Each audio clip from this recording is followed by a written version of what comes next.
From the WJAY studios in Oviedo, Florida, it's season 2 of Wipe Those Tears!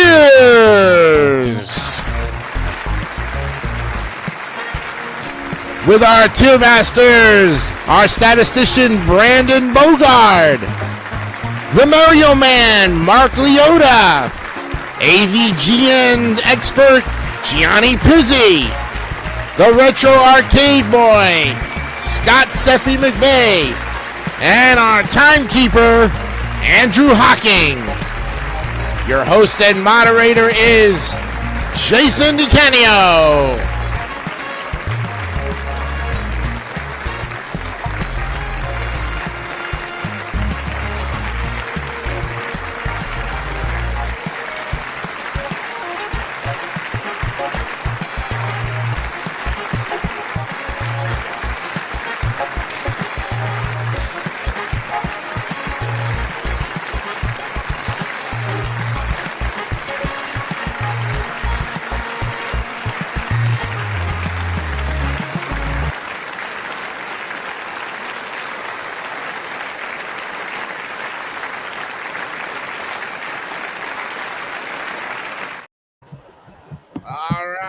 There they are, and here we are. Okay, welcome everybody to this edition of Wipe Those Tears.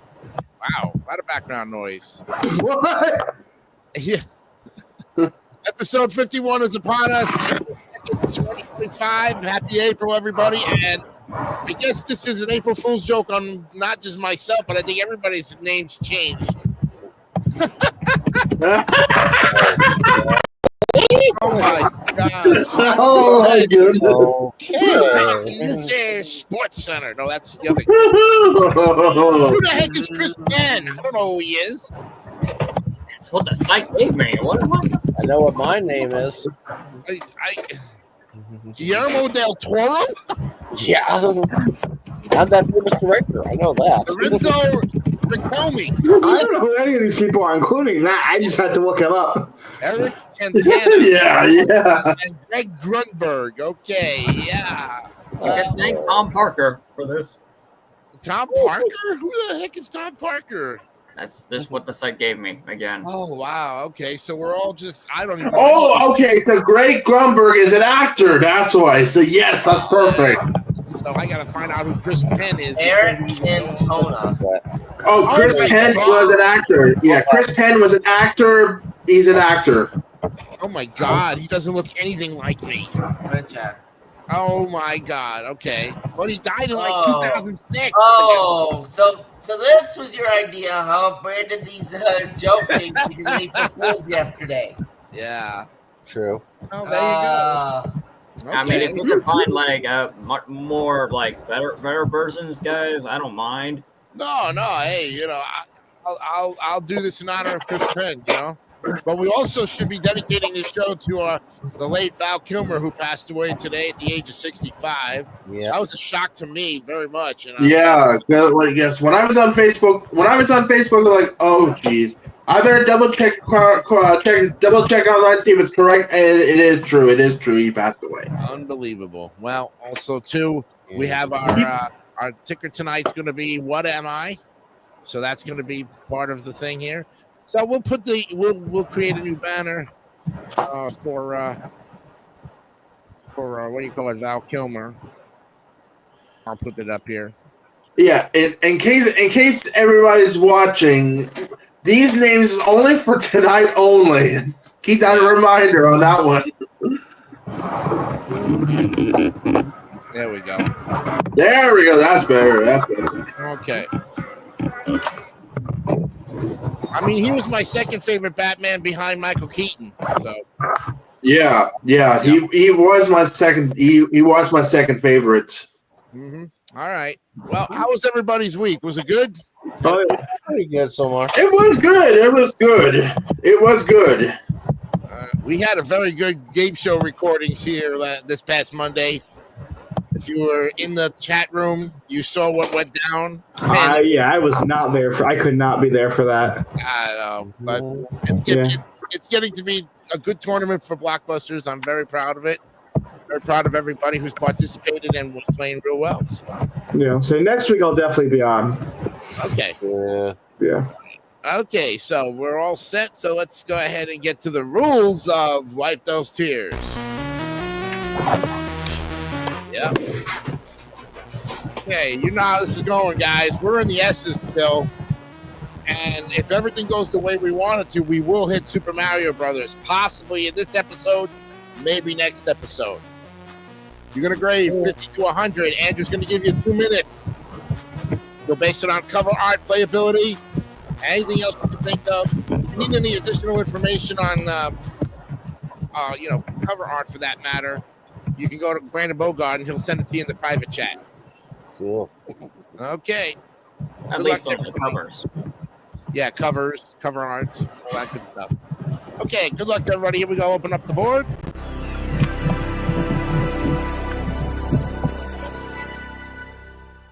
Okay. Well, as you can see, the Fs have increased a little bit because we now have a little more Fs. You guys had some, but you had no A's last week. Let's get I this- know. That's true. Yep. All right. First game up on the list tonight is Squoon. Squoon. Yeah. This one, Squoon. Squoon.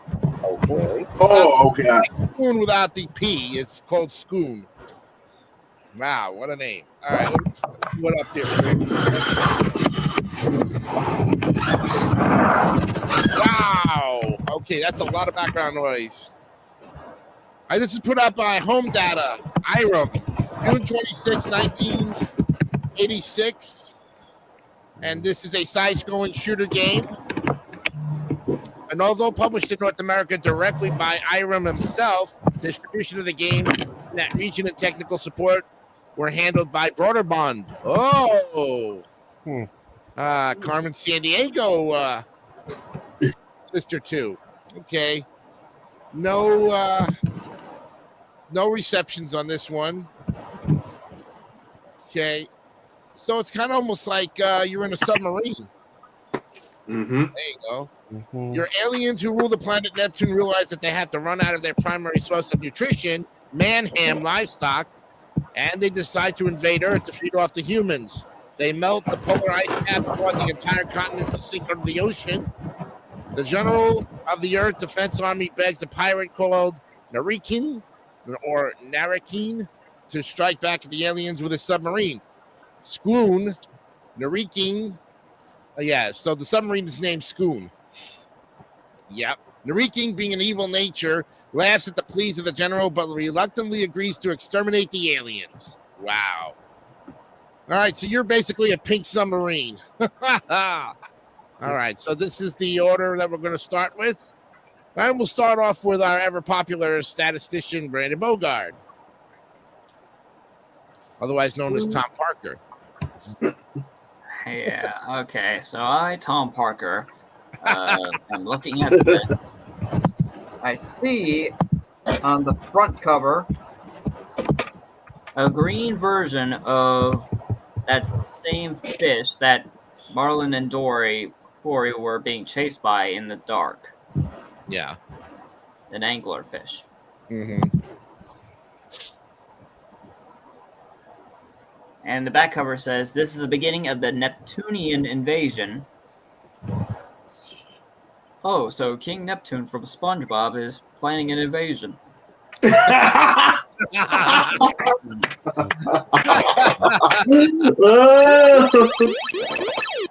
Okay. Well, regardless, I'm going to give it a 71. 71. Okay. Well, you got a 71 for Brandon Bogart. You got it. Okay. And do we go? And now we go to Mark Leota, otherwise known as Eric Cantana. Yeah. Alright, well, I don't think I've heard of this game, much less played it. Cover art looks pretty good, though. Yeah, we have a lot of background noise. Who's got the back? If you can, anybody got background noise? Can Not me. Quiet here. Yep. Gianni? I don't know if it's coming off of your mic. Not sure. Yeah, but anyway, I have not played this, and I don't think it's on the NES Online app as far as I know. Mm-hmm. So I will go with. I'll go for 74. 74. Okay. Got it. Okay, Andrew Hocking, otherwise known as Greg Gunberg. Okay. so I never heard this game, and I look at the cover, and Brendenberger Brendan's absolutely right. There's an angular fish with a light, of course, as always. Mm-hmm. But look at so I will give this cover. I will give one up from Mr. Leota, and I'm going to go with the Scott Special with 75. Scott's Bell. Oh, he ones up him. Okay. Got it. 75. All right. Okay, Gianni. Yeah, it was your mic, actually. That had the background noise. So. Yeah. Okay, but you're up. Yeah. So, Swoon. Listen, I don't know why there's no U there. I looked, searched it when I searched out, there was a U. But I see a pink submarine, and that's pretty much all I can see. Okay. I see some of it. Part of it looks like a submarine underwater. If you ever played Mega Man 4, it almost looks like Dive Man stage. Right? Yeah, kind of a reference to it. Yeah, you got it. And the title screen, I like on the bottom where it says push to them. I like how the way that is fonted. But on the top, you can hardly see it say Swoon. Yeah. Screenshot it, but you see, like, you can't even. I mean, it's not really blending. It kind of is actually maybe blending or whatever it is, but you can you can't see that it says Swoon at all in the title screen. All the colors are flashing. You can't really see the name of the game. Mm-hmm. And I don't know about this one. I hate to do. I think it's the first one I've ever had to start off with a buzz. 68. 68. Oh! Oh. Oh, you really started off with this. Yeah. I really don't want to, but sometimes you have to, you know. Yeah, well, all right, 68. All right, Scott, you're up. Swoon. What the heck am I seeing here? Oh my God. I know. That's what we're all wondering. Okay, so Pink Submarine, definitely not the Beatles. And then I'm seeing at least a couple of screenshots here. I swear there's a image of a flat-chested mermaid holding a rosary with a cross on it. I don't know what the heck's going on there. Good Lord. This looks like a very bare-bones shooter, if anything at all. Yeah. 5-5. Oh, 55, and another one of those. Yeah. All right. Well, a lot of difference of opinion on two of our two masters. Yeah, I must say I don't really like this cover art. And anybody who thinks a pink submarine is as good as anything else. Now, if this was a yellow submarine, they'd really have to pay tribute to the Beatles, get the copyright legal rights to say that. Yeah, no. Yellow submarine. Yeah. Mm-hmm. But I've never played the game either, and it's the first time I've heard of it. I'm not one for underwater games, except maybe Air Sea. But this reminds me of a lot of Air Sea Battle for Atari. So for that, my money would be well spent on an Atari game, more or less. I have to go with Gianni and Scott on this one. Yeah, then I'll even go lower than Scott. 52. Yeah. Oh, yeah. Ooh, 52 gets a wreck. All right. right, let's see what the average is here, guys. Here we go.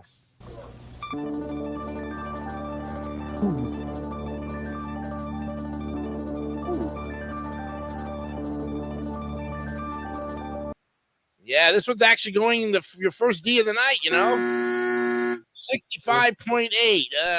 Oh, yeah, that too. Okay. Well, that continues that that just shows you what happens to it. All right, next up is Stack Up. Ooh, Rob the Robot game. Yes. It is Rob. Yes, AVGN's worst nightmare. One of them, yeah. Yeah. This is put out by Nintendo and Intelligent Systems July 26, 1985. And it's comes with 5 trays, 5 different colored blocks, circular blocks, and 2 claws worn by ROB or Rob for grabbing the blocks. Again, the player controls Professor Hector, and in the direct game mode, the player makes the block stack match with the one shown on screen by moving Hector to the button that corresponds to the desired movement. Let's see. Reception-wise, an independent research firm commissioned by Nintendo delivered a survey of 200 NES owners, showing that the most popular given reason for buying an NES was because children wanted the robot, followed by good graphics, variety of games, and the uniqueness and newness of the NES package. Well, the creation and marketing of Rob as a Trojan horse after the video game crash of '83 was placed 5th in GameSpy's 25 smartest moves in gaming history. Yeah. There's a lot of reception going on, so you can actually look at that and see what the ratings were by some of the critics out there. I just gave you one example. So, yeah. This one has a lot to go with. It's actually ROB, really, Stack Up. Yep. Mm-hmm. All right, we'll start this time with Mark Leota. Okay, yeah, I don't think I played Stack Up before. Did you ever own a Rob the Robot? Negative. Okay. Yeah, if you didn't own Rob, you pretty much didn't own Stack Up. Yeah. Oh, yeah, because... it's pretty much hand in glove. Yeah, I guess without one, the other one won't work. Right. Yeah, that's for sure. All right. I think I'll give this one a 72. 72. Okay. Got it. All right, Mr. Hawking, how about it? Stack Up with Rob the Robot. So I never heard this game, and I know Rob the Robot is the only thing you play this game, of course. Yep. Did you ever own one? Nah. Same answer from Mark. Same answer from Mark, of course. Negative as well. Yep. Double on the negative. Yep. So, and I look at the cover, like, okay, there's another game everyone want to give it a try, and the Rob the Robot is very hard to find. If you go to a flea market, if you see one of those there, you gotta get it and see what happens. So for this game, I will give this one a little past the Scott Special, 77. 77. All right. We're still hanging around that average of that C, and now we go to Gianni with Stack Up. Okay, yeah. AVGN's definitely talked about this game. I've never gotten to it, but I forgot he talked about this. When he talked about the game's Gyromite and Stack Up, the names and the title screen were different from the games. Oh, yeah. This one, the other one said Robot Gyro. This one is called Robot Block on the title screen in the game. Right. I don't know why. Well, because it's basically Rob. Without the game, it's Rob is basically the whole, yeah. And I'm surprised because I know in Gyromite you didn't need Rob, but you need a second player. Rob could just be that second player if you needed it. If you needed it. Yep. Yeah, this one I think you need Rob, and AVGN does not like him. I think when we talked about the other one, I know I did it, but he was making fun of him like that. Mm-hmm. But yeah, I remember that. I'm gonna give this one. Still is kind of a classic. I'm not gonna buzz it. 82. 82. All right. Not going to buzz it, but gives it a low beat. All right. Yeah. Okay, Scott. Stack up.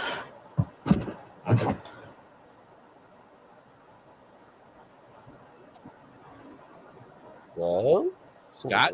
Oh, Yeah. the kitty's there. Hey. yeah. I was just saying, Oh, you own one. this is Yay! Rob Amiibo. I brought him out several months ago when we did Gyromite, and decided to bring him back out again for this one here. Cool. Okay. Well, like I said, unfortunately, this is the only ever version of Rob I ever owned was this Amiibo here. Yeah. But like I said, this was one of those games you had to have him to use it. At least it's a black box art, but it is kind of strange here. Especially with this game was one of those that, since it came straight from Japan, you'd actually use one of those converters, that could convert from Famicom to NES actually in the cartridge itself. So if you really didn't like the game, you just cannibalize the cartridge, and now you have yourself a Famicom game adapter. So there you go. Mhm. So yeah. Overall, let me see. Wait a second. Okay, is that right? Okay, you're the boss. Okay, we're going to give this my special 75. Scott Special 75. All right. You I'm got not it. gonna lie, I thought you were passing gas for a second.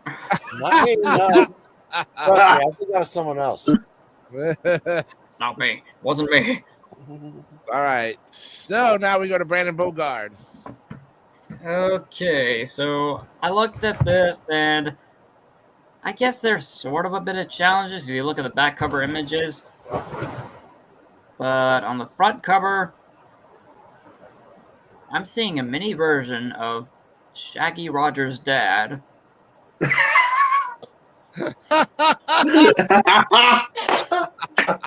Mixed with some kind of dark yellow sun. Oh my goodness. Mixed, yeah, like some kind of dark yellow sun mixed with mud. Mud. And a certain somebody named, the guy's name is Rob the Robot. Yeah, R-O-B or Rob. Yeah. I keep thinking of Robbie the Robot. Yeah. I mean, they had nicknames for it, but yeah. I'm gonna give it the Scott score, 75. Gonna double up with Oh, double up. 75. Okay. Well, let me say this much. I never played the game, but I did see Rob the Robot's episode on AVGN, and I must say, did you remember that episode where he said when he made that episode, Gianni? That Yeah, it I took do. 100,000, like almost 120,000 hours of like editing. Yeah. And And that was, all I think, that. the 100th episode he did overall. Yeah, but he said that was the longest one it took to make with all the edits, with all the special effects. Yeah. He said that was almost 35 hours worth of making or something. He had like time frames on these things because he saved, yeah. Stack up. Another black. I mean, the only thing that's saving it, like you said, is the black box. But even at that, I'm gonna buzz it with a 58. Ooh. Oh. All right, we got our scores. Let's give it an average.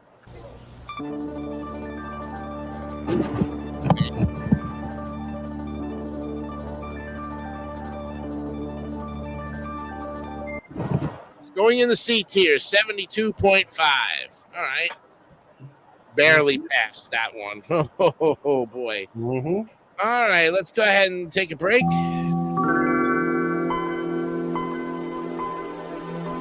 Okay, we'll come back to reality and start this Who Am I? Or this What Am I, actually. Hit the Who Am I last week.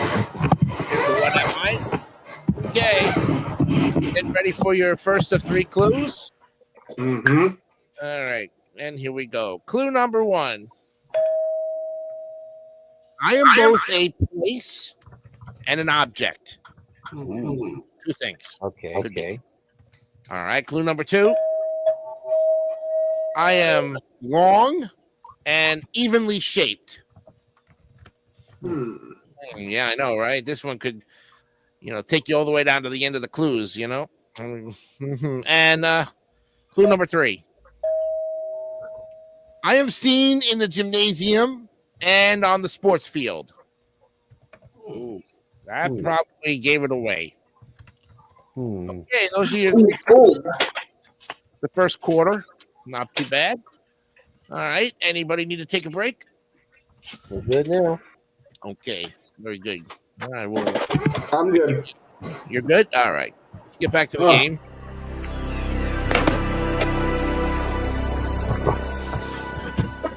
Okay. All right. Next up on this, gentleman, is stadium events. Yes, this is put out by Human Entertainment Bandai. Ooh, another great company, Gianni. Yep. December 23rd, 1986. And this is a sports fitness game developed by Human Entertainment. And let's see, this is also used for. Oh, this is probably using the NES pad, like the sports Power pad. Yeah, the power pad. Yeah.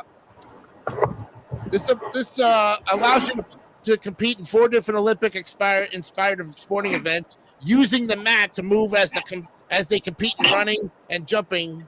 Focused gameplay. Yeah. It's kind of almost like track and field, isn't it? Yeah. Pretty much. Pretty much. And James was having fun with this with the power pad. Yeah. It was run until he couldn't run no more. So he kept hitting on banging on the floor. Yeah. But All right. There was no receptions for this one, but you can compete in hurdles, the long jump, the triple jump, and the 100-meter dash. Yeah. Okay. And yes, it was branded as the power pad. Yes. All right. So we have an accessory in that one. We had an accessory in the last game. And this time we start with Andrew Hocking or Greg Greenbug. So I never heard this game, and of course that the power pad is the only thing for this game, of course. Like you can't use the controllers on Nintendo. Only use the power pad for this. That's why. That's right. So, and I look at the cover. Okay, this cover should get a high score from me, of course, and that's what I'm doing right now. 97. Wow. First Taco Bell of the night. Oh boy. Okay. All right, Gianni. What do you got to say about stadium events? So I've never played it. We know AVGN probably does not like this game. He was sweating his brows off, man. He does not like this game. He doesn't like any of the NES accessories, but I've seen the screenshot. But you kind of need a power pad for this, I think. Yes, you do. Yeah. And Yeah. Take away from it. There are already games, I think, where you don't. I don't know. California games. Well, actually, no, that's more skating, I think. Yeah, track and field was another one with the power pad. You don't really. You could just hit A and B for left and right for all you care. You don't need a power pad. I mean, you kind of do, but if you want to actually be in it, you kind of do in the moment. Yeah. But let me give it. Let's do it. 75. Scott score. Scott scores 75. All right. Okay. Well, let's see what Scott has to say about stadium events. I got some information for you. You're going to love this one. Okay. This was, of course, pulled from the shelves shortly after it came out and was rebranded as World Class Track Meet. Now, here's what's interesting. Approximately 200 of these stadium events cartridges are sold. It's believed that only 10 to 20 complete copies of the game exist today. Someone found one of these, and they've been selling very expensively on eBay. How expensive? Let's see. First copy known that was expensive was someone from North Carolina, clean out of the garage, found this sucker. It got sold on eBay for $13,105. A box alone could have easily fetched $10,000. And you think that's bad? February in 2010, a guy also in Kansas, probably not near me, found another copy of this game, sold it on eBay for, you're going to even love this price, $41,300. That's Yeah. kind of normal for, 41,000 now, but for NES title, because of how rare this particular model was. Like I said, it's more widely known as World Events, and all that there. But like I said, this is the one that costs a lot of cash. Wow. And if anything here, just for that knowledge alone and how rare this particular box is, it gets 100. Oh, perfect. And Scott has 20 seconds left. He's got 20 seconds left. Yeah, but he got it in on time, and he gives it a perfect score. Okay, Brandon Bogard, you're up with stadium events. I guess from gameplay images is when this one said Olympic mode. This entire thing, it mostly looks like the Olympics for the most part. Unfortunately, on the front cover, the two guys on the front cover that are running, that black guy and that black guy in blue, the white guy in red, yeah. Oh, they're wearing really, really short shorts. Well, there you go. Yep. Like they're like so short, you could almost see their somewhere.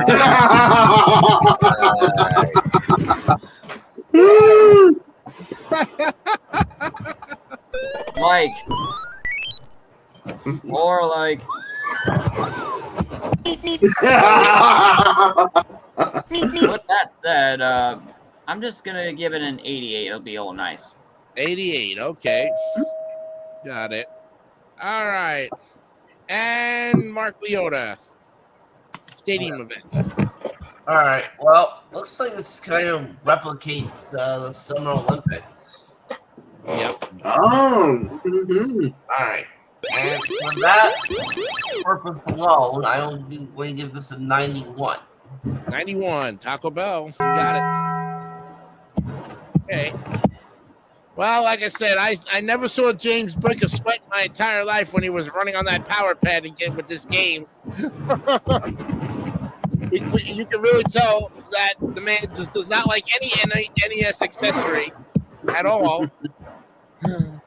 I mean that episode with the accessories was probably one of my favorite of all of the episodes that he's ever made. And I never played the game. I mean, I've played track and field. I've done the summer games or the international games. With the countries. And my favorite of that one is cliff diving. Like that one pretty much. So with this one, and I would have thought that they would have had more adult characters. These look a little bit cartoonish. So I'm going to go with 65 and buzzing. Yeah. Boy, I'm just so disappointed with these games. All right, let's do the average. Let's do the average. All right, well.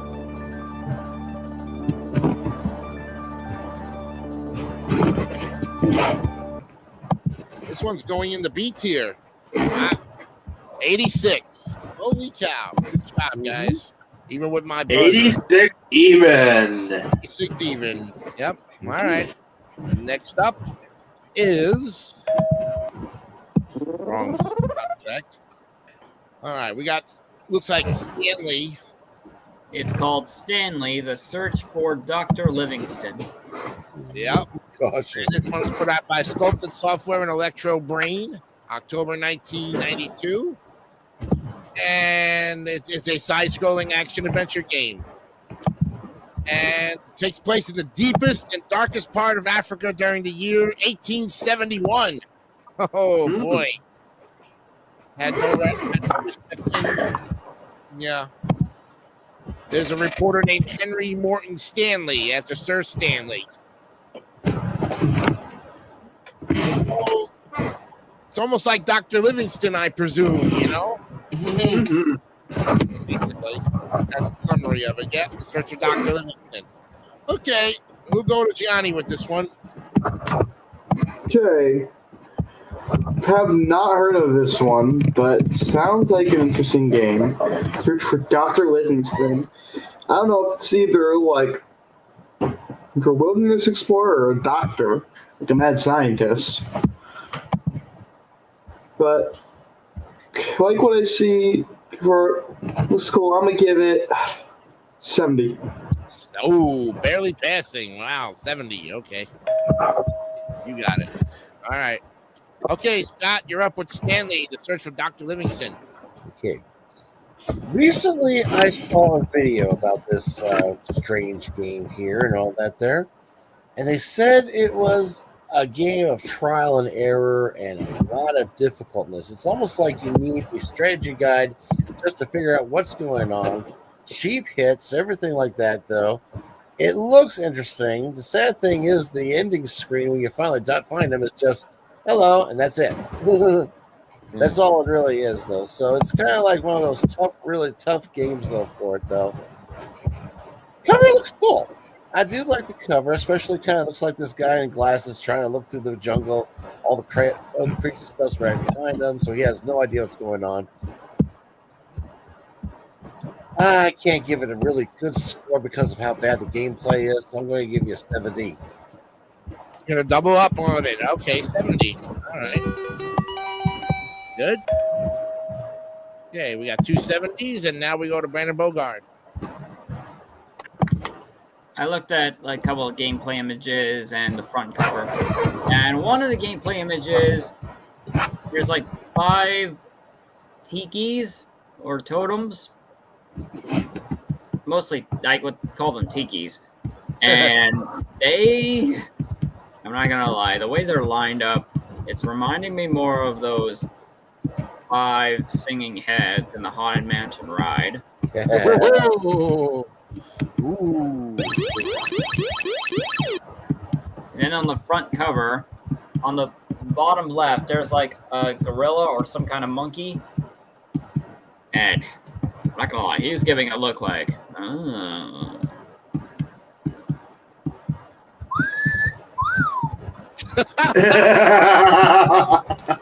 Smoke weed Giving- every day. like he's giving like a love look. For some reason. Yeah. And then you have some kind of devil above one of the other gameplay images. I'm gonna give this a 79. 79. Okay. All right. Okay, Yoda, you're up with Stanley. Okay, this I have definitely not heard of. Yeah, I have definitely not heard of this. I wouldn't have played it. But that cover, Dr. DeGidio, I presume. In any case, 70. 70? 70. Another double 70. Okay. 70 there. Andrew, you're up. So I never heard of this game, and I like the cover, but it definitely cost some points for this. So for that, I'm going to, let's see, what should I grade for this cover in this game? I'm also going to double up on the 2 others and 70 as well. Hey, you got it. All right. Cool. All right. I hear a lot of tapping in the background. Johnny, mute your mic if you can. Sounds like sounds like bongo drums. Mongo? Bongo drum. Bongo, like all that. Okay, There we go. Oh, There we go. There we go. this is a bongo. That. Not just that. They have Brendan. They have 2 of them. They have 2 of them together. That's why. Yep. All right.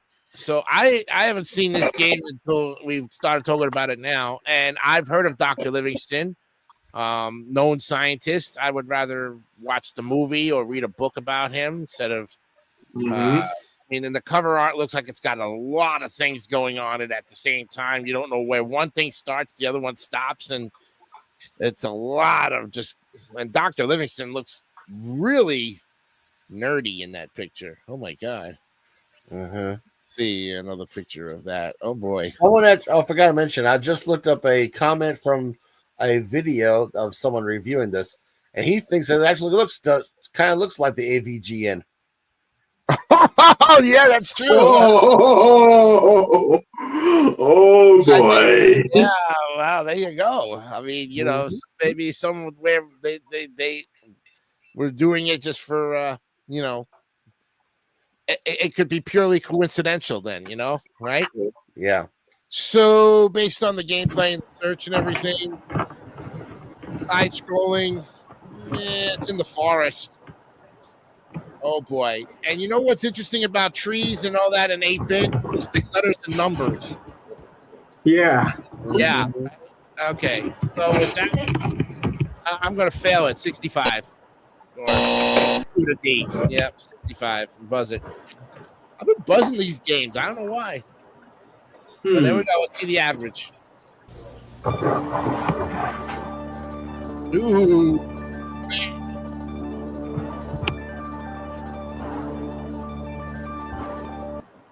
70.6. It just barely passed by 0.6. Whoa. Oh, Well, you guys were hanging around the average. Yep. Yeah, the 70 mark. Yep. All right, next game up is Star Force. Okay, we got something going here now. Finally, we got a little bit of a good one. This is put out by Hudson Soft, Gianni. Yeah. June 25th, 1985. There were several Star Forces, actually, also by Tecmo. And the copycatters. The Tecmo game came out in November of 87, while the original came out in 85. Yep. And it was also ported for the Famicom in Japan.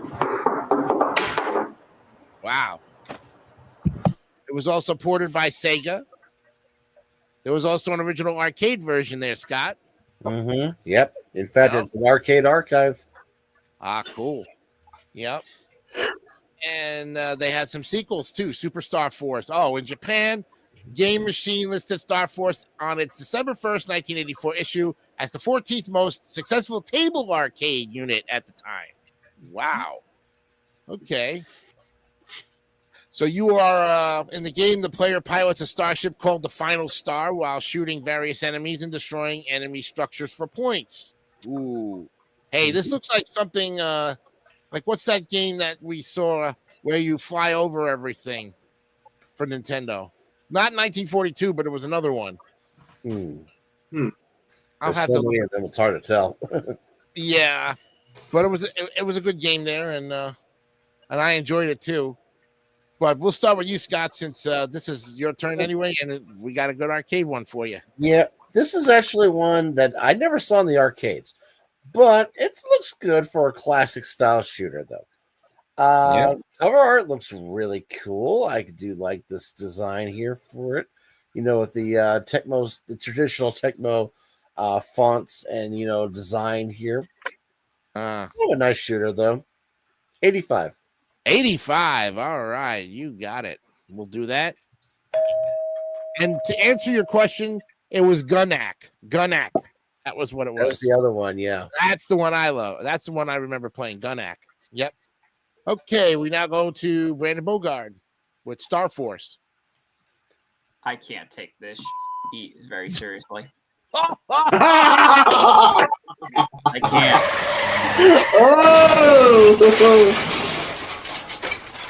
Does that answer your question?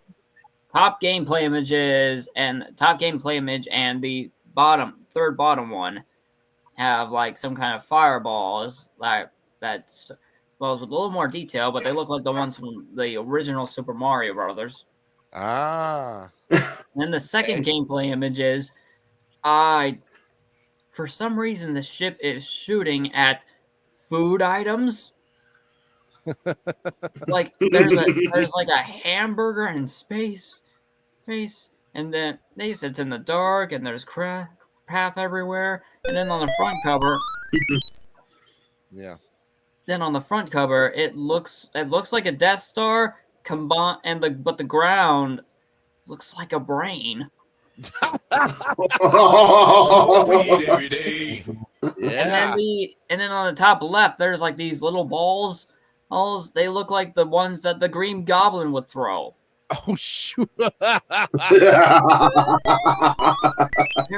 ain't nothing serious with this one. I gotta give it a 58. How much? 58? 58. Oh. Okay. That sums it up. Total disaster. 58 for Randy Bogart. All right, Mark, you're up with Star Force. Yeah, which I have not played. Yeah. Yeah. I mean, that does look pretty nice cover art, though. But yeah, if I'm going to give that a 65. Oh, another buzzer. 65.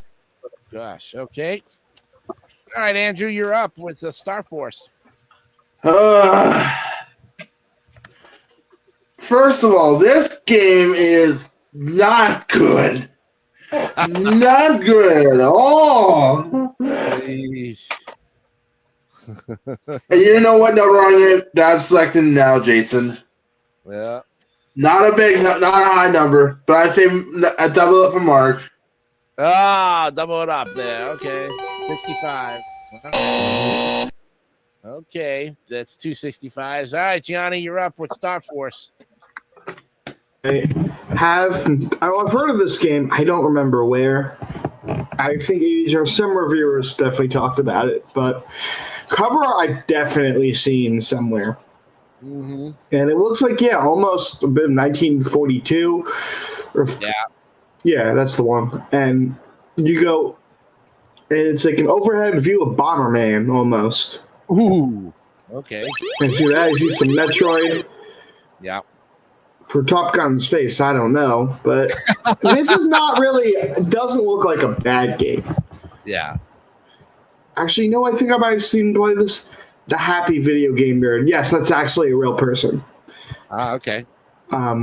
He parries AVGN, or he did, but Without AVGN trying to sue him for copyright. yeah, he has the same theme song. But I think that's where I heard him play the song.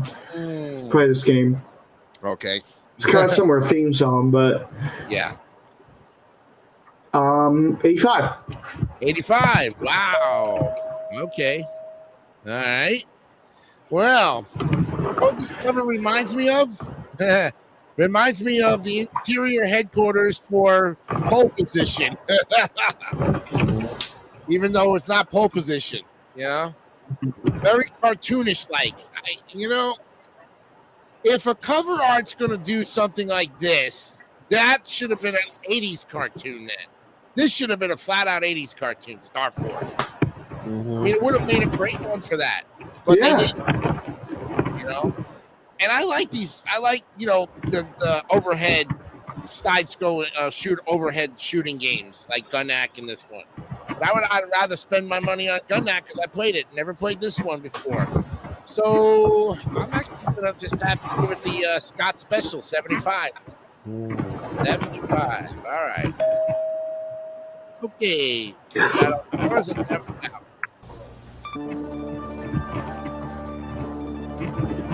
Okay.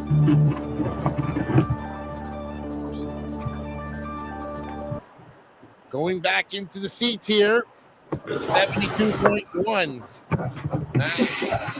Or like 72.16 or 72.2 if you want to round up. Okay. No A's so far. A D and 3 C's. Wow. Okay, next up is Star Soldier. Okay, let me give you the roll down on this one. Okay, this is put out by Hudson Soft again. June 13th, 1986. It's a shoot 'em up video game, and it's the first Star Soldier series. The player pilots the starship Caesar, traveling through space stations occupied by powerful supercomputers known as Starbrains, who threaten the galactic empire. Star Soldier greatly resembles the earlier arcade game Star Force, so there was a carbon copy of it.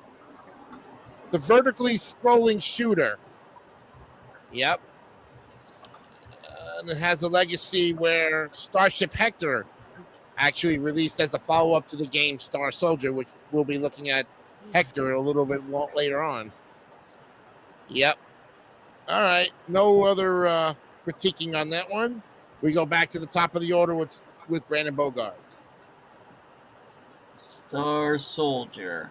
Mhm. Does the logo, does the way the name is designed, the logo, does it look familiar? Might Star Wars? And I think- Johnny. We'll get to that next. I'm pretty sure. Hmm. Oh, well, nope, not next. Nope, not next. Next, that's later. Okay. I'm gonna give that one a 91. Wow, 91. Ooh. Taco Bell. Okay, for Brandon Bogart. Okay, Mark, you're up with Star Soldier. Okay, I have not played this one. It's another one of those outer space ones. We seem to have a theme with these the last few of these games. Yep. All right. You know what? I'll give that one an 89. 89. Okay. Okay, Andrew, you're up. Star Soldier. So I never heard of this game, and I look at the cover. Okay, this is a good cover right there. So if I find this game, I'll give it a try. Love the cover, so I'm gonna give it a perfect 100. Ooh, perfect 100. There you go. Okay. 100 there for Andrew Hawking. Okay, Gianni, you're up with Star Soldier. Okay. I have I've seen the cover art somewhere. Not saying that it looks because it looks like something else, but another space NES game. Have not heard of the game, but I like what I'm seeing. One screenshot I'm looking at, there's a creepy head mask, which looks like the moon. If the moon had a face or whatever. Yeah. That's kind of weird. So I've seen creepier moons, but that's in video games. That's definitely not one of them. Yeah, I'm gonna give this one. Yes, there's a lot of black, but you're in space. What? So Right. This is where it kind of makes sense, I think. So I'm gonna give it a good grade, 91. Double up with a 91. Okay. Taco Bell there. Okay. All right, Scott, you're up with Star Soldier. okay. Well, I think this was the precursor to several other games, including the very popular Blazing Lasers are on the TurboGrafx 16, though. I know that. Mm-hmm. But I am looking at the front cover of this, and I'm thinking to myself, what the heck is Pierce Brosnan doing here with a gun in his hand before he became James Bond? What the heck here?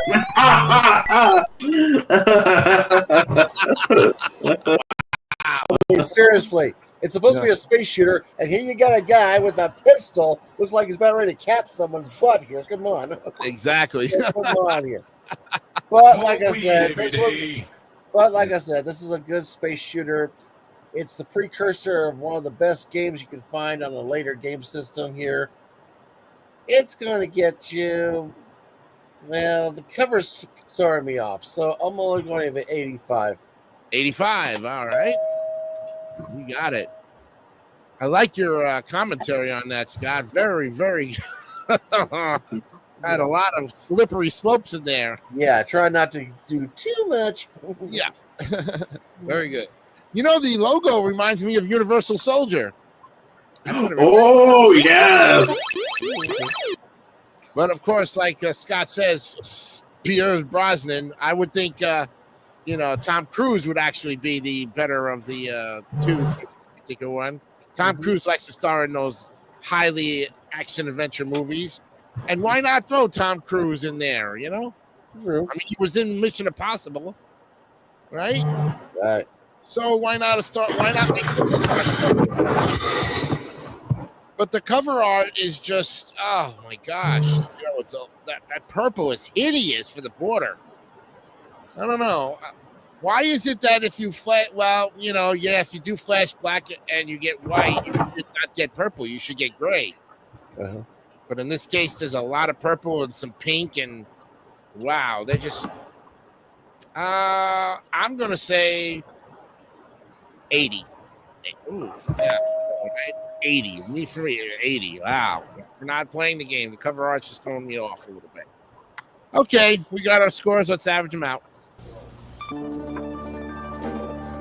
Whoa.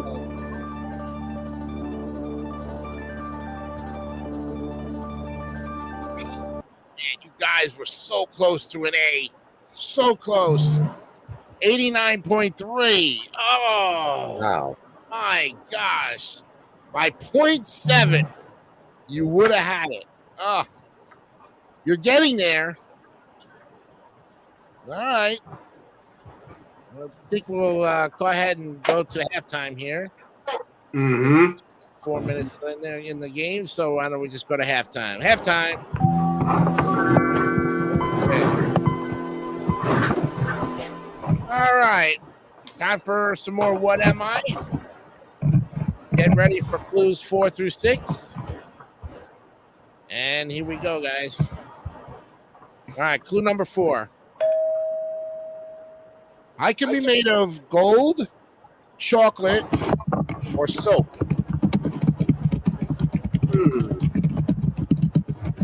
Okay. Clue number 5. I am a band or strip. Okay. And clue number 6. I am a unit of music. Okay. Ooh. There are your 3 more clues. All right. You'll get 3 more clues after the end of the third quarter. All right. Halftime. Okay, Andrew, what do you got for awards here for our wonderful tier masters? All right. So the first 2 quarters on that one, out of so far, the King of New Jersey got 1. Okay. Nice. Mark got 3. Got 3. Wow. And for me, I got 2. For me, I got 2. And let's get back to start our third quarter of this episode. Oh, where did Bogart go? Must be in the washroom. That's why. All right.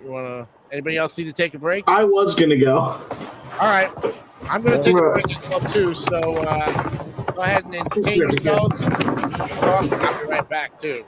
Right after this. I don't rarely take a break, but I got to go to the bathroom. Okay. Here we go. Let's play that music. Yeah. All right.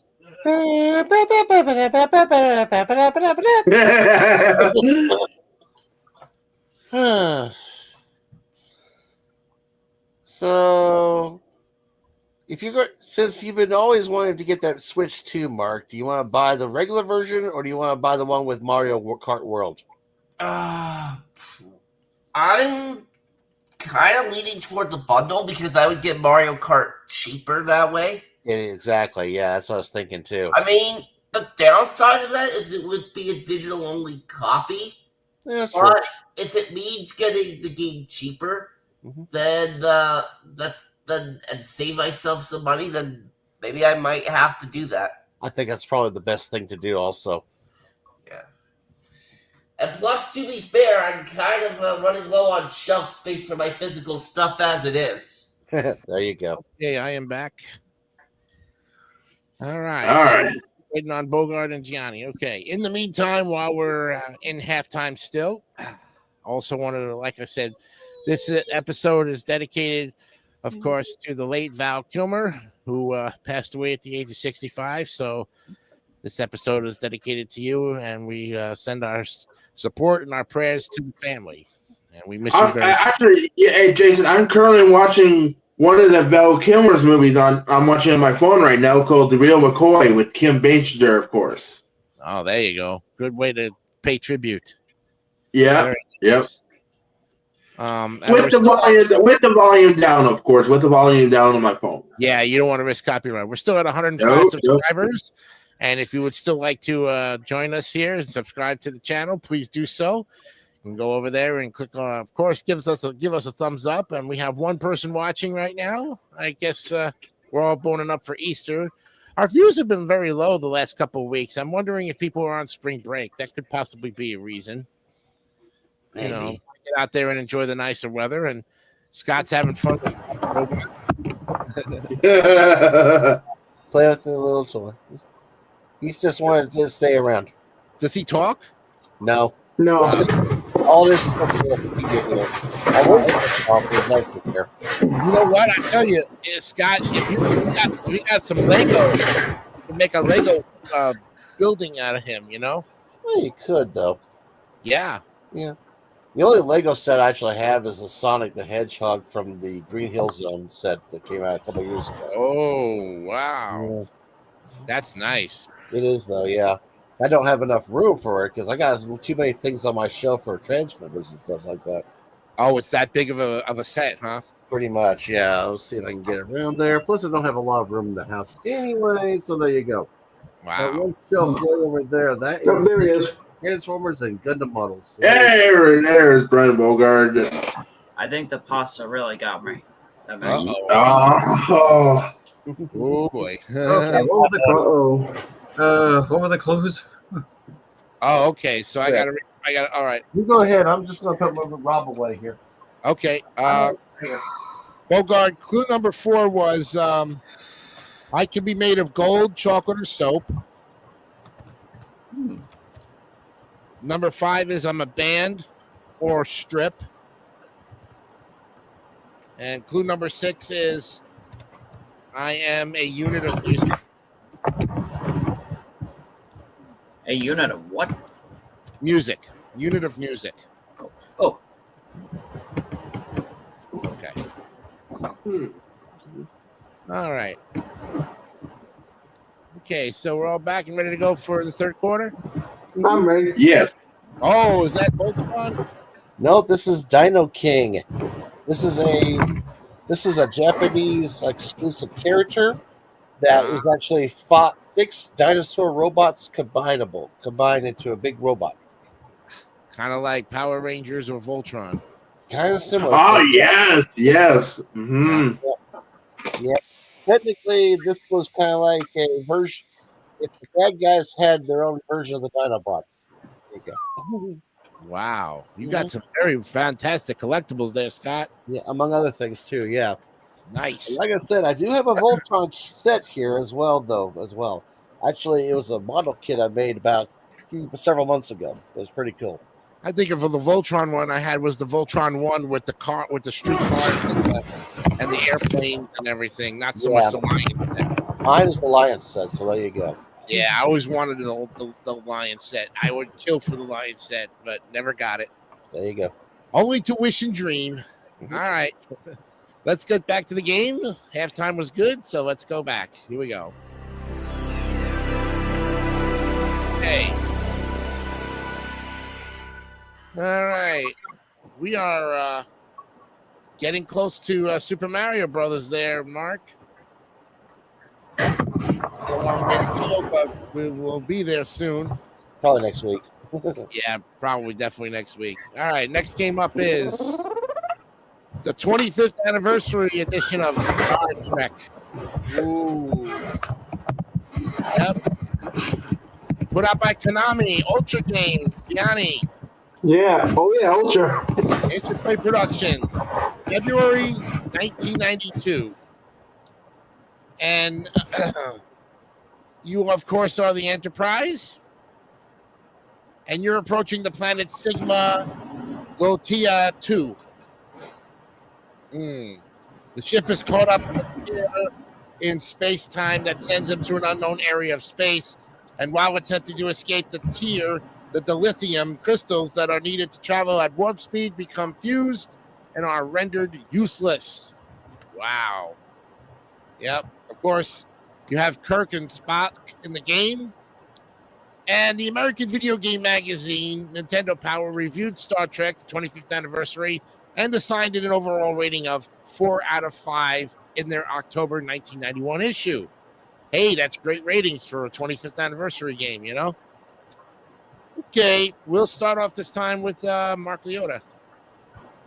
All right. Well, let's have a look. Well, another one of these types of games, huh? Yep. All right. Classic TV series, then movies, and, well, you know the whole franchise. Yeah, not really that big into the Star Trek franchise, though. Let's give this one a 77. 77, okay. All right, Andrew. How do you feel about the 25th anniversary Star Trek? Well, I never heard the game, but I heard the show and the movie and the show and the movies. Yeah. And of course, on the cover is one of my favorite Canadian actors of all time, Mr. William Shatner, of course. Yes, definitely. And the one behind that's the late Leonard Nimoy. That's why. Yep. So, and I love the cover, and it definitely deserved a perfect score from this Canadian right here. Oh, you got it. 100. There you go. All right. Okay, Johnny, you're up with the 25th anniversary of Star Trek. Now, I know AVGN has played this game or done a whole Star Trek. Huh. I don't know if he's a Trekkie or a Star Wars freak. I think he's I more. don't know if he is. There's either Trekkies or they're warriors. You know, they can't be both. Yeah. That's true. That's right. I didn't know that they call Star Wars fan warriors, but we're not there yet. Yeah, I just, well, Trekkies for Star Trek, you know, so. And I can't find much about the game. Like I said, I've never really played it, but it's 25th anniversary. Never really done the Star Trek, but never a Trekkie or a warrior. But I'm going to give it an 80. An 80, okay. All right, we'll give you an 80 there. You got it.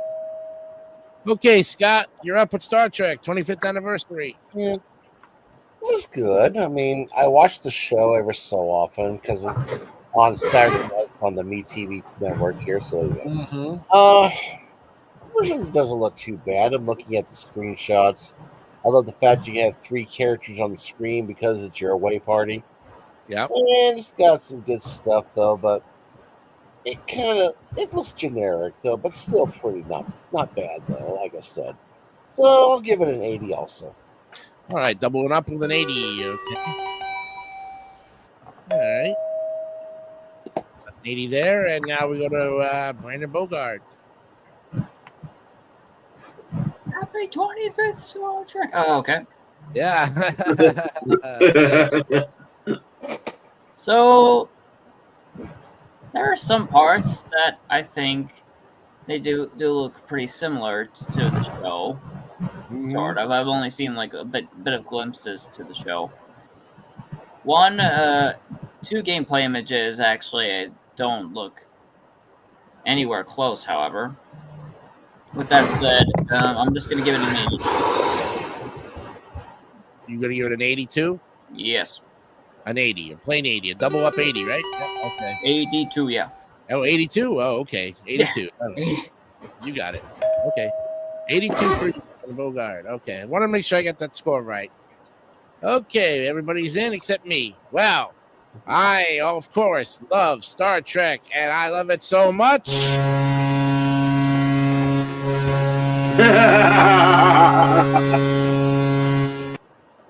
I don't care if I wouldn't have spent the money on the game because I watched the show, I watched the movies, And even when we do the next one, I'm still a Trekkie no matter what. 100 all the way. Yes, a double up. From this one right here. Yes, 100. Perfect score. Yes. All right, let's see the average. Ooh, okay.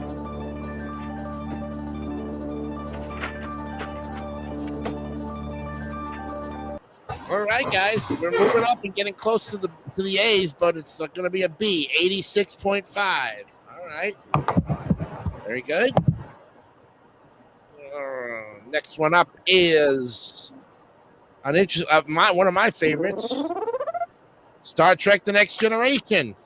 Another Trekkie game. This one was put out by Imagineering, Absolute Entertainment, September 1993. And of course, the large spaceship simulation video game. So this was more like a simulator. Yep. Pretty much. They had it for both the NES and the Game Boy in 93. And you take the role of Starfleet cadets participating in USS Enterprise D simulation, taking the place of Captain Jean-Luc Picard. They must embark on a series of mission-based goals and perform many tasks in the form of mini-games, such as diverting power to shields, transporter systems, navigation, tactical, and more. And as you complete the missions, you gain rank. The 4 reviewers of Electronic Gaming Monthly NES version a 6.5 out of 10, describing the graphics as simply average. Two of the 4 felt that the numerous options for controlling the ship's operation, while nifty, were poorly explained, confusing, and difficult to execute during combat. And GamePro cited the same problems, saying the controllers offer a wealth of options, but are sluggish and frustrating to operate, and the graphics are clever, but not eye-popping by current standards. All right, so we had some mixed reviews on this game. We now go to Andrew Hocking. So there's another game I never heard, but I heard, and once again, like I did on the last one, I heard this game. Actually, a series, actually, if I corrected myself on that one. Mm-hmm. And this time it was starting with the show starting, of course, the Sir Patrick Stewart, of course. Yep. So for this game, I also get another perfect score. Another 100. All right. Hey. All right, Johnny, you're up with Star Trek: The Next Generation. Yeah, I think AVGen also talked about this one too when he did that video. Yeah. But I've never, like I said, I've never gotten to Star Trek. I've never seen it. But I'm saying it's a space simulator game. You didn't have that many simulator games are kind of really getting big now with simulators, all kinds of simulators. But I kind of do like you get to actually be in space in this. So I'm gonna give it a 90. 90, still Taco Bell. Very good. Okay, Taco Bell there. Okay. All right. Scott, you're up with Star Trek: The Next Generation. Okay. Never played the NES version, but I have seen footage of the Genesis version, and that was pretty interesting itself, though. Unfortunately, I always hear some instead of what you told me about the missed scores here. I don't know.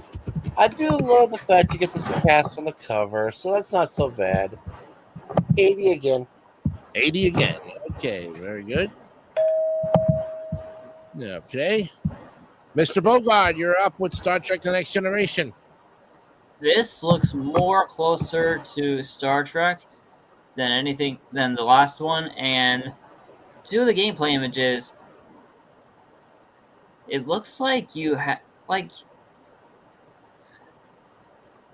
they look pretty good because it looks like one of the screens that you would see on the old Game Boy Advance.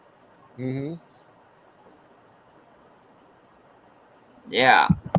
With that said, I'm giving it 2 less than 100. 98. Okay, you got it.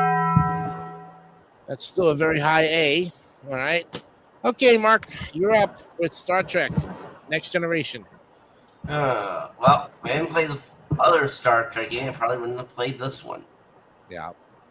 But considering how well you guys are praising it, 92. 92. Wow. All over it on the high A's there. Okay. I'll tell you, this is one of my favorite series out of all of the Star Trek franchise. I love the cast, love the crew. I watched as many episodes as I possibly can. I could go back and sit and watch all 8 seasons and probably never get tired of it. But anything after Star Trek The Next Generation, I totally lost interest in. Because by then, once you've seen one of them, you've seen them all. And you understand that the storylines might be a little bit, up to standard. But I like the cast of the old Star Trek and Star Trek The Next Generation. I even like the movie The Generations. So for this, another 100, please. Yeah. Oh, yeah. Perfect score. Another 100 from yours truly. Yep, and you got to double up on it too. Yep. All right, let's average it out. See what we have. Oh, Yes. Oh boy, oh boy. Where are you? oh! I see it. Jason, go down. I see it. Go down to the D section. There it is, right there, in the between. Oh, okay. No, it's not going. Just doesn't want to cooperate tonight. Come on, buddy. Move it up there. Move it up. Look at you. You're so close. Where are you? There you are. Get up there. Come on, baby. Almost. Creepy growing. Yes. There it is. Your first day of the night. Yeah! Oh, there we go. 93.3. Great job, guys. First day of the night! First day in almost 2 weeks. Finally! What's going on? Another A. Ah! And also, Andrew, the links to the game for 3 to 2. Thank God. All We right. need another win for the Leafs, and I'm happy about that. Okay. We're happy about that. All Correcting right. myself on that one. Next up What's is next? Star Voyager. Oh boy. Oh, another in the Star area. Yeah, this one's put out by Acclaim. Johnny, another one. Acclaim, that's a good one. Very good one. November 23rd, 1986. Otherwise known as Cosmogenesis. Outer space shooter for the Nintendo. The gameplay is a first-person shooter from inside the cockpit of a spaceship. The player navigates subspaces of a larger world map. Gameplay takes place between different subspaces. Yep. Centers around a lone pilot in a spacecraft attempting to protect a transport ship, the Cosmo Station NOAA, full of planetary refugees from a fleet of intergalactic terrorists known as the Moloch War Drivers. Wow. Okay. No other things about it other than that little bit of information. We started off with Gianni this time. Aha. Okay. This looks like, I don't know what, but almost like the same design as maybe Space Invaders Yeah. or Robotron, maybe. I don't know. But I feel like this is what you see. Actually, you don't see something like this much in NES, but another space simulator game. A lot of black. I mean, when you're in space, but I feel like they could have done a lot more, or a bit more with the actual ship that you're looking at. I think, other than that, you're in space. It's all you really need. I do like the cover. I'm going to look at that. 3D block lettering. I like the font. Yeah. Very 60s, 70s. They could be trying to emulate or simulate. So, Let's give it 100. First one of the night. Oh! For me, at least. Yo. Okay. Very good there. Whoa. Not yet, not yet, not yet. Okay, Scott, you're up with Star Voyager. Let me look at this one. Actually, this looks like another simulator title. I don't know about that.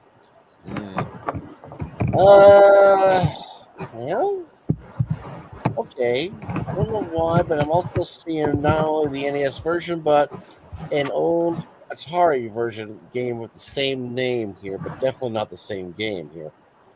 Let's see here. Yeah, gosh, I'm not a big fan of simulators so much, but it's not bad. I mean, screen kind of looks like it's like I don't really know what I can say here. Sorry, 75. Scott Specials. Got special time. All right. Yeah, when you're not sure, just give it your old special score, Yeah, Keep it. there you go. Yep. Good idea. All right, Brandon Bogard, you're up with Star Voyager. Okay, Star Voyager. So, while I do like part of it, the gameplay images, the front cover, unfortunately, the story is kind of like losing it for me. It says a flotilla of Moloch war drivers surrounded Noah. Mhm. Whoever Noah is. Right. No escape, prisoners of your own Cosmos station. You and Adam. Somebody named Adam now. Okay. Noah and Adam.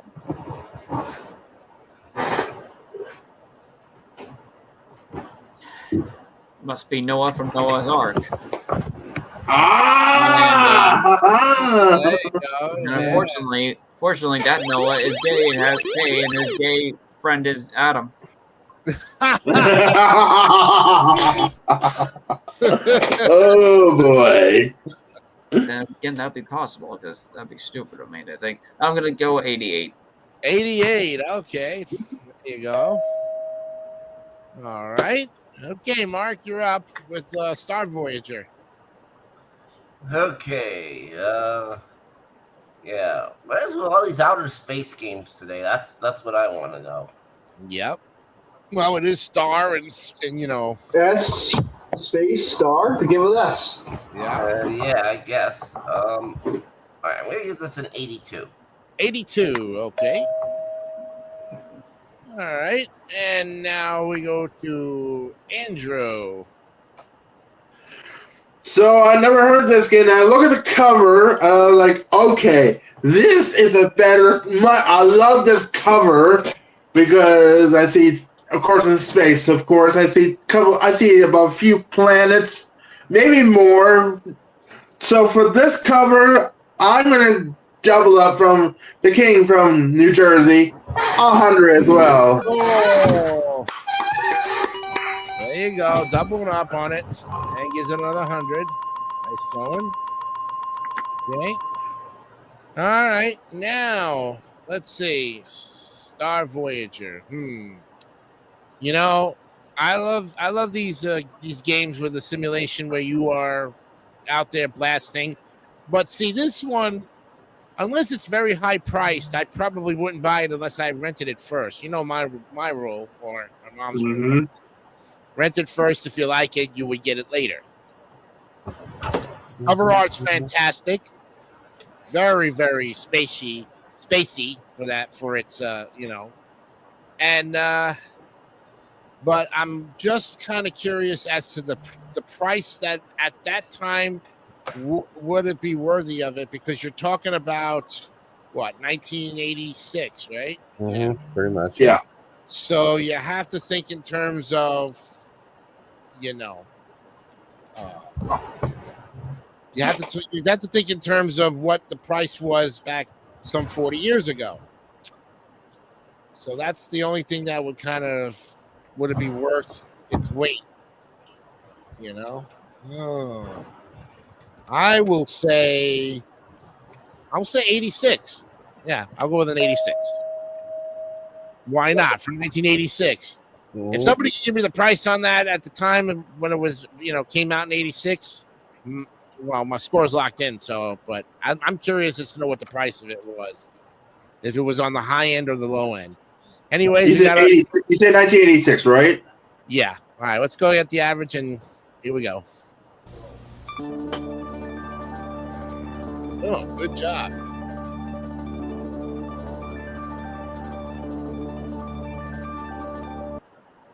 All right, you got another B, 88.3. Okay. Nice going. Oh, no, too far down. Right there. Okay. 88.5 to be exact. I'm sorry. Gave you the wrong point on there, the decimal. Good job. Still in the B tier for Star Voyager. And I think we'll come to the end of quarter number 3. All right. Okay, guys. Gonna give you the last 3 clues of what am I tonight. I think some of you might have it, right? Close. Anybody close, you think? I got it. I think definitely have some of the clues have Johnny gotten thinks me he's to got it. it. All right. All right, let's see. We'll see. All right, here's clue number 7 for you. I am a type of law exam. Mhm. Okay. Yeah, I got it. I Oh, got it. God. Yeah, it's confirmed from earlier. All right, clue number 8. I am a place of recreation. Oh, Yep. And clue number 9, and this one I think you might get it. I am the counter where alcohol is served. Mm-hmm. okay. Now I think I got it now. Now they kind of settled down on it. Yep. All right. Anybody else need to take a break? Pretty good. Good. Okay. All right. We'll see what your answer is at the end of the show. Here we go with quarter number 4. The last quarter of the episode. Yeah. All right. Looks like we're into the Star Wars. 2 games of Star Wars. Starting first off with the original Star Wars game. And this one now, there was 2 of them. There was one by Namco, December 4th, 1987. And then there was another one, which is the cover art of this one was by Lucasfilms Games, Beam Software, JVC Musical Industries, November 15th, 1991. And what you see at the cover art is the one we'll be looking by Lucasfilm Games. Okay. Mhm. So this is an action game based on the film. Okay. And there was an official mail order hint book. 2 versions for handheld game consoles were released. The Game Boy port was developed by NMS Software, published by Capcom. Oh, Capcom. Mhm. Yep. A Master System version was also released. There was a sequel of Star Wars The Empire Strikes Back in 92. And you basically are playing the movie. You're Luke Skywalker. You're required to pilot a land speeder around Tatooine. Collect R2-D2 from the Sandcrawler, Obi-Wan Kenobi from the cave, and Han Solo from the Mos Eisley bar, all while fighting stormtroopers, Tusken Raiders, and many other different enemy characters from the movies.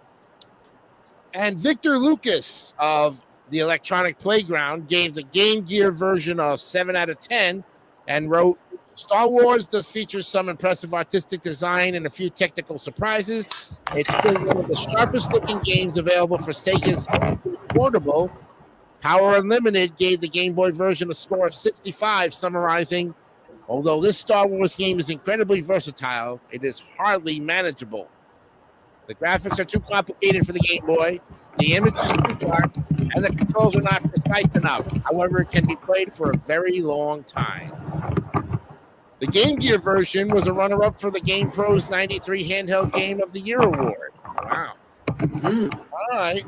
Okay, Scott, you're up with Star Wars, the 1991 video game. Okay. Well, I know the Super Nintendo version's a little better than I do this one, though. Yeah. And these were not bad. I mean, they were notoriously hard, like most Nintendo titles were. And it's some pretty cool stuff, though, with it. Of course, the characters in the NES version look kind of cute, kids-like and cartoony, but still decent, though.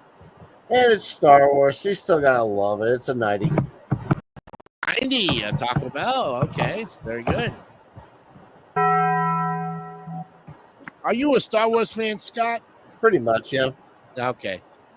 So, compared to Star Trek, you like Star Wars more, right? A little bit more, though. I like both of them almost equally, though. Oh, okay. Very good. All right. Well, now we'll go to Brandon Bogard. Oh, my God. Be prepared. Oh! It's a lightsaber. In case everybody knows this from our Halloween episode. Let's make it. From our Halloween, we same one like we did our Halloween episode. Ladies and gentlemen, the Tom Parker Award for Best Costume goes to Mr. Bogard. There you go. Yes. As for my grade, let's make this simple. 100. You got it.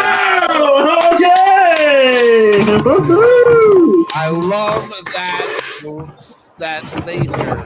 I love it. Do you have a green one or other colors? No, this is the only one because I didn't really care what the colors meant. I just like the red one better than every other one. Ah, okay. I got you. Well, there you go, my friend. Wow. All right, Mark, you're up with Star Wars, the 1991 video game. Old Star Wars. Yep. Yeah, I think yes. At this point, yes. As the stuff you probably saw the sizzle reports of the director. That's my phone. Outlaws to the Switch too. Sure. Yeah, and that's a pretty good game itself.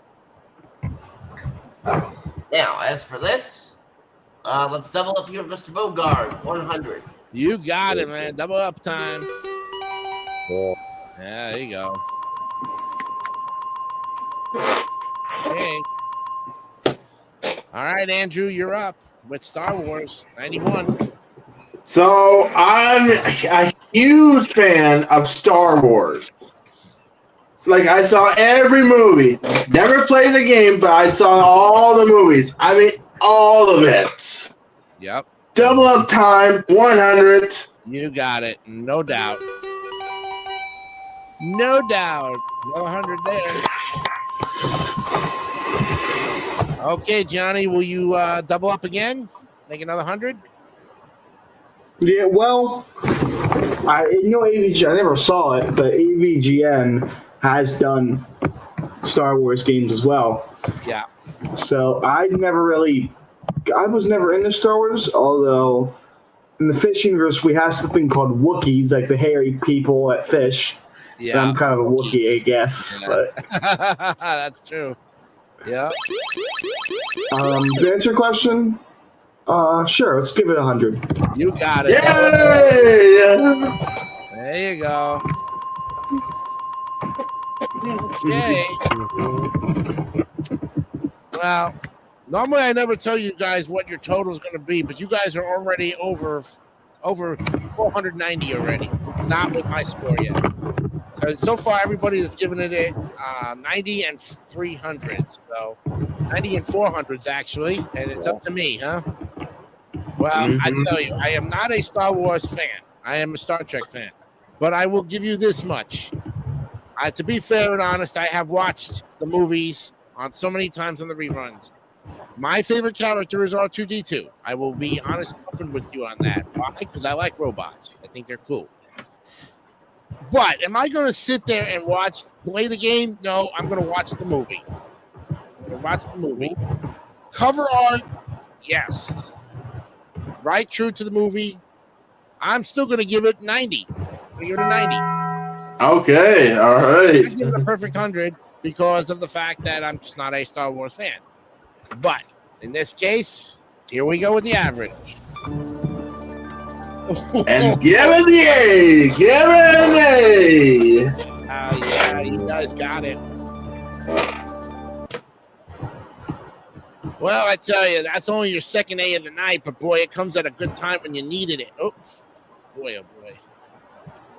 Where are you? I saw you somewhere. Huh.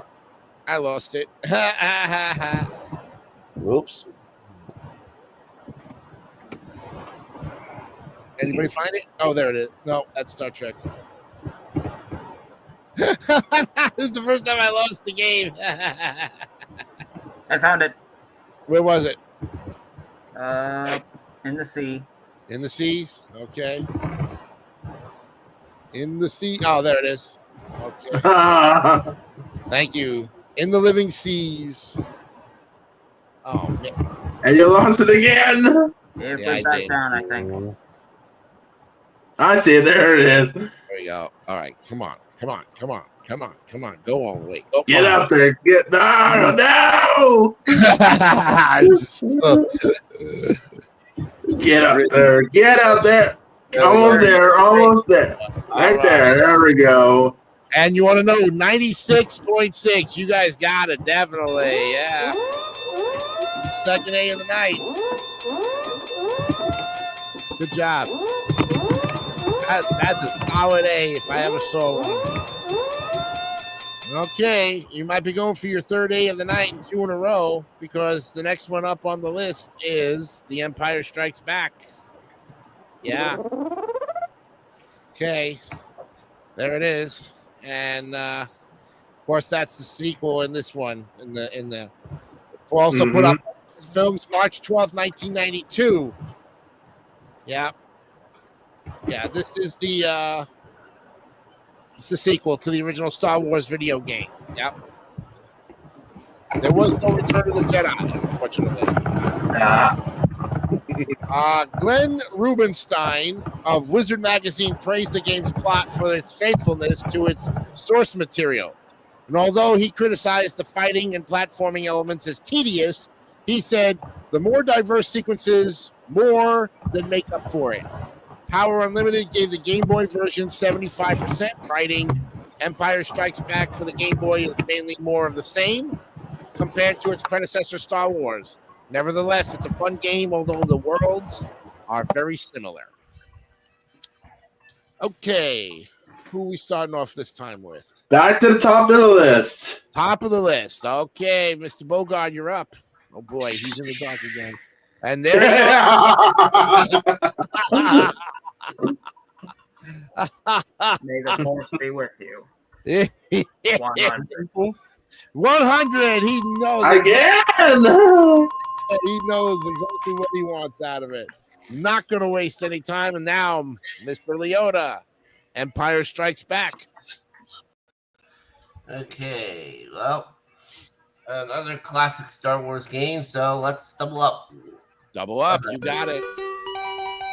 You guys know exactly what you want there. That's 2 for 2. Might I say, Mr. Hawking, will you go 3 for 3? Let me think about this one, Jason. Let me think about it. Well, guess what, Jason? What? Of course. Yeah. There's no thought to that. I had to surprise you on that one, Jason. Please, I knew that. Just by the smile on your face there kind of gave it away there. Well, yeah. Yeah. Okay, Johnny, are you going to keep it 4 for 4? You know, at 100. You got it. Oh, Yay! all right, we've got 4 for 4. Now, will Mr. McVeigh make it a perfect 5 for 5? No. Oh!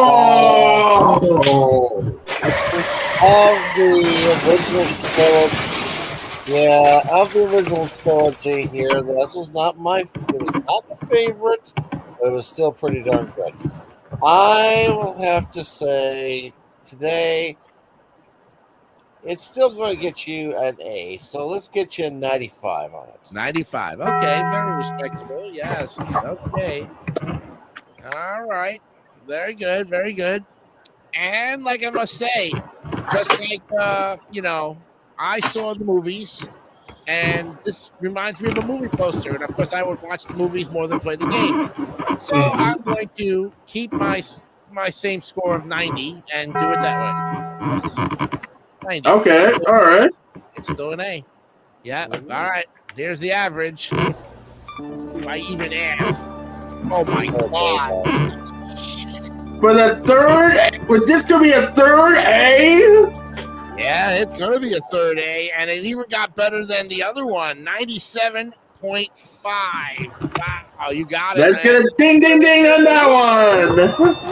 It got higher than the other one. Yep, 97.5 FM on the radio dial. Yeah. Sir, there you go. All right, gentlemen. I think you can rest assured to say that we have Star Wars fans in the house all the way.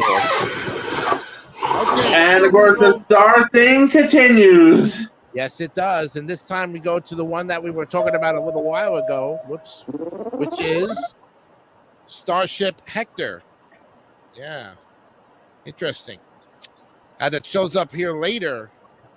Yep. Hudson Soft, July 16th, 1987.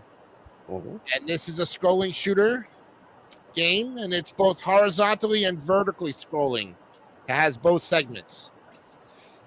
Yep, this is the follow-up to Hudson Soft's earlier shooter, Star Soldier, and it self-inspired Tecmo's Star Force, an arcade game that Hudson had ported to the Famicom in '85. It was also released in '95 for the Super Famicom. The Caravan Shooting Collection also released exclusively in Japan. Nothing else on it. So if you know what we were talking about with Star Force, this pretty much is, like I said, based on the same concept. Mr. Leota, you're up. All right. Yeah. Yep. What on earth is that in the cover there? Whoa. Yeah. All right. 79. Oh, 79. Okay. All right. Okay, Andrew. What about Starship Hector? So for this one, I never heard of that one. Mm-hmm. So, but I'm not sure about the cover. Not sure about the cover. There's only not that, but too many of the orange. Too many of the orangey yellowy one. So get ready for the buzz, Jason. 65. Oh, wow. Okay, 55, and that also counts for this. I said 65. I hold 65. 65, yeah. It basically crashed right into a brick wall. That too. All right, Gianni, you're up with Starship Hector. That's a weird name. Like Hector. I don't know what they were thinking. They come up. Right? Yeah. I like the name Hector. I know somebody named Hector, but we just talked about Professor Hector and Stack Up. Yeah. But this, I don't know. Cover art, or at least the font of Hector, looks similar to Rygar, although I do like the blue. Kind of looks like icy blue font.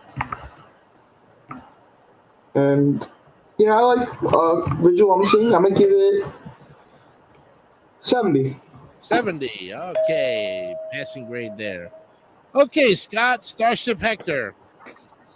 Okay, this is kind of a cute game here. I love the fact that in Japan it's known as Hector 87 in Japan, which I think is a kind of a cute name.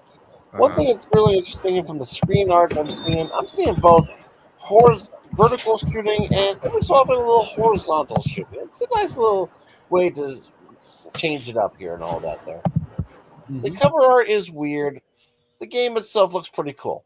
So I'm going to give it right around a decent score, the 80 score. 80. Okay. All right. We got an 80 there. And now we go to Brandon Bogart. So let me read part of the back cover. In the star year of 2038,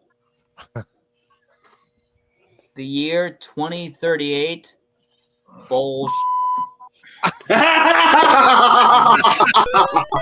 the top image does not look anywhere close to that. It looks more you're like in the European times.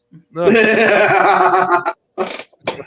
on the front cover, and I'll post the front cover in the private chat. Apparently, the main character is anime. Ooh. Cooler.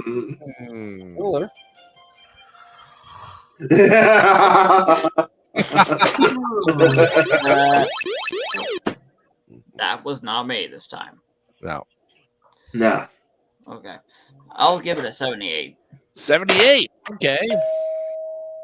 I thought with that bad commentary and the fact that you had an obscene word where you bleeped yourself, I thought it was going to be something lower than 70, but not to be. 78. Okay. Stays there in the C tier. Let's see. Oh, boy. Just too much yellow on the cover art. Boy, oh, boy. You see what I mean? You see what I mean? Yeah. I don't know. Yeah. Yellow. Look, I like orange. I like these Space Sim games, but this one is just totally no. 50. I am failing it. And the reason being is because anytime you put yellow in there, no, it's not right. Unless it's Super Mario 3. I know what Mark was saying. But wait a minute. Oh yeah. The 3's got yellow in the background too. I said, yeah, but we didn't even get there yet. I know what you were going to say to me later. I'm seeing those eyes staring at me.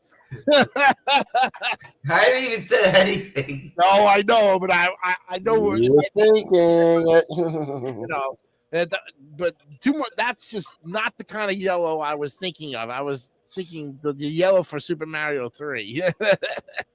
All right, let's see what the average is.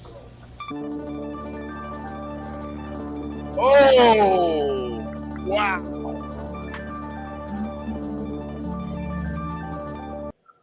Well, boys, this one's going into the C tier, but barely passing by 70.3. Wow. Not Godzilla. Godzilla stays in the D tier. There we go. 70.3. Whew. Boy, oh boy. All right.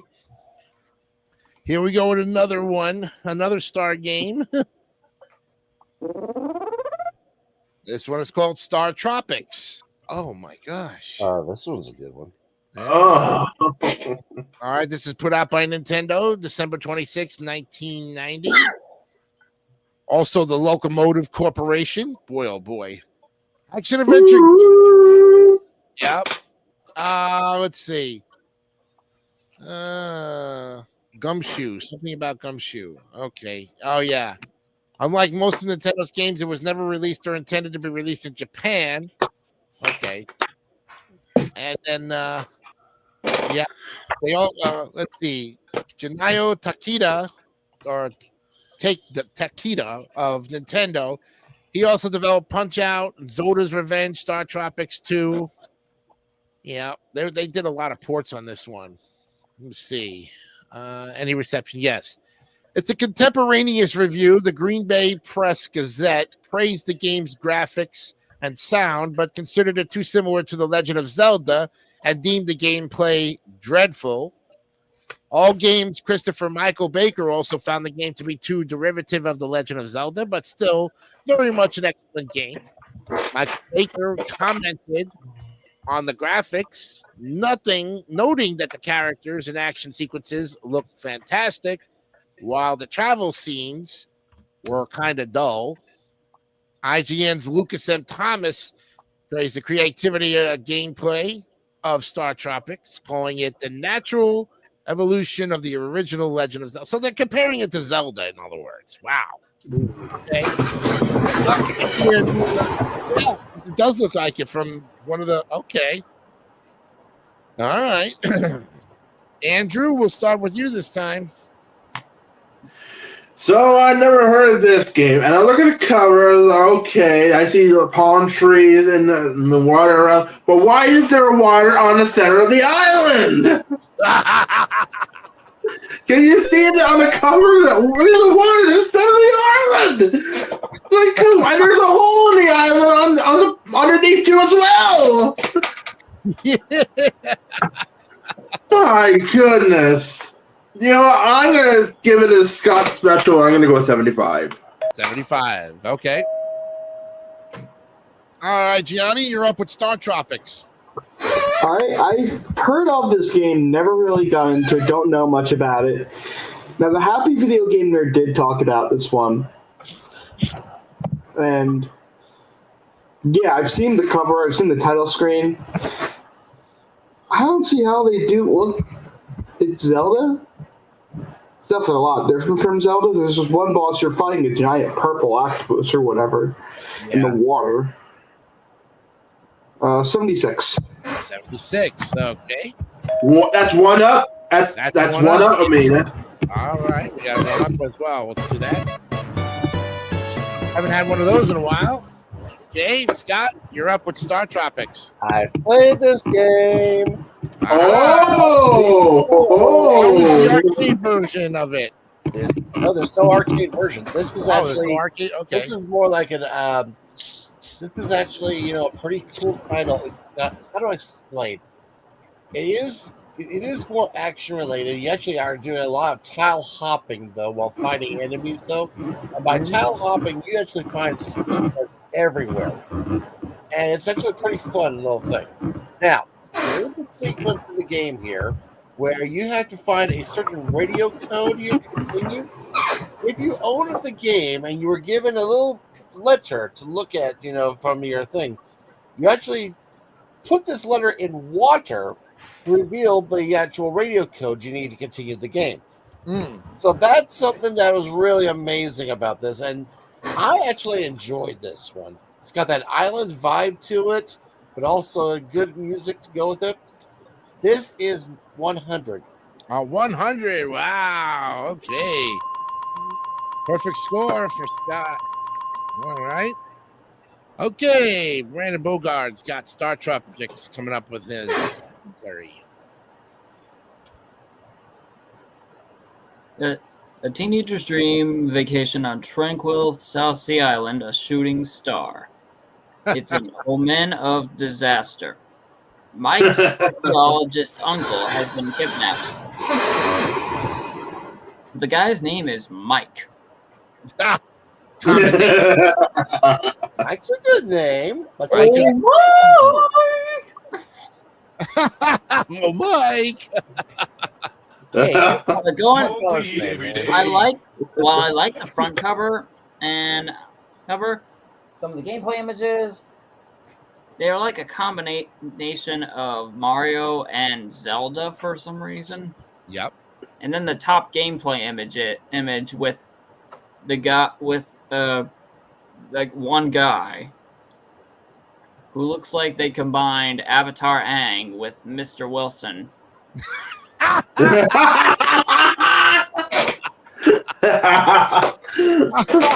I know what he's talking about. Mr. Wilson from Dennis the Menace. Yeah. I'll send the whole thing in the private chat right now. Okay. But I'm going to give it an 83. An 83. Wow. Okay. Okay, Mark, you're up. Star Tropics. Okay. Star Tropics. And Sethi, you said you played this one, right? Yes, I have, though, yes. Alright. Well, this looks like a pretty interesting game. So, I guess I'll trust Sethi on his word for this one. 80. 80. Okay. Got it. All right. Well, this is the final game of the night, gentlemen. And unfortunately, I've never seen this game before, but looking at the You know, and I've played more Mario, so this game was be very because of the fact that I've seen other people play Zelda. So to be very quick about it, I am going to pass it with a 70. Yeah. All right, let's see what this final game of the night gives us. Average. Okay.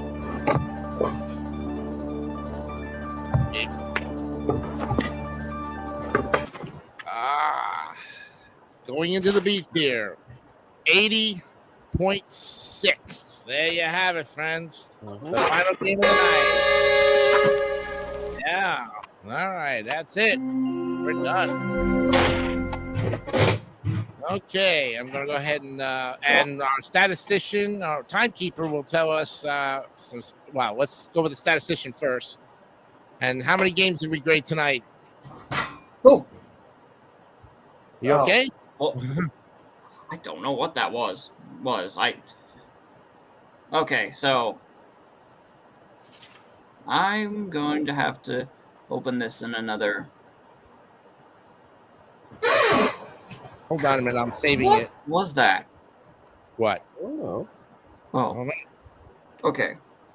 All right, I'm going to need a calculator for this. All right. Okay, we've graded 11. Okay. Cool. No, hold on, Brandon. Hold on. I can look at my notes. 13. Oh.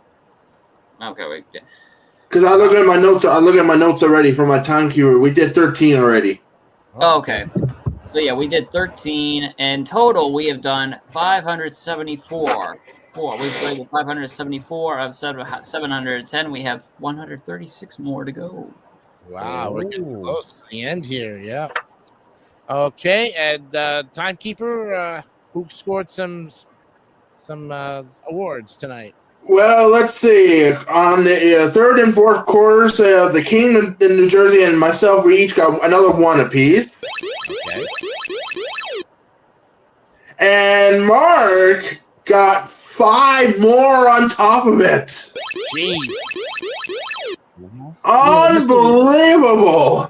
Mr. Leota's racking up the time there, you know. He can. Yeah, holy moly! I can't track of my notes. I'm like, oh my goodness, Mark is on a hot streak with the fastest time. Woo! Unbelievable. And you know what I was thinking next season, you know, if you rack up all these extra time, you would get extra time boosts on your commentary.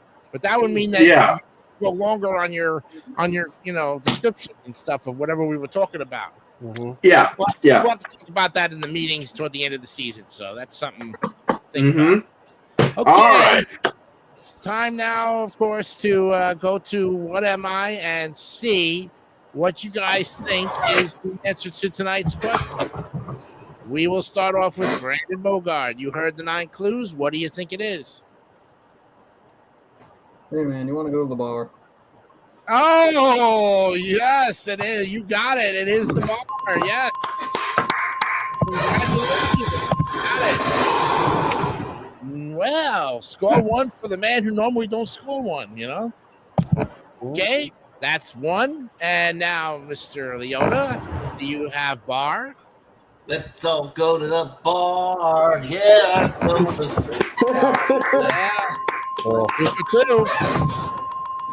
Now, Scott, I have a feeling that you had it earlier, but maybe you had it later. I don't know. No, I actually had it earlier. You see, when you get into the ones about chocolate and soap and all that, that's when I realized, yeah, that was it. And then I listed a few more clues here saying, oh, that's definitely it. It's bar. It's bar. You got it. Yes. Very good. 3 for 3. Now, Gianni, you said you got it somewhere earlier on the first 3 clues, I think. Yes. Well, what I thought in the first 3 clues was something different. I thought it was court at first. Okay. Like a basketball court. Yeah. But then I realized, I think gold or whatever, but it was a place I like to go to, the bar. The bar. You got it. Yes. Yep. Oh, now for the final answer. the man who likes to write his answers down from Match Game 2 Million. Yeah. Mr. Hawking, what did you have Yeah. to say about these clues? Before I Brandon Bogart, can I get a drum roll, please? Since I first time to ask you. You got it. Perfect score tonight. Yes, good job, gentlemen.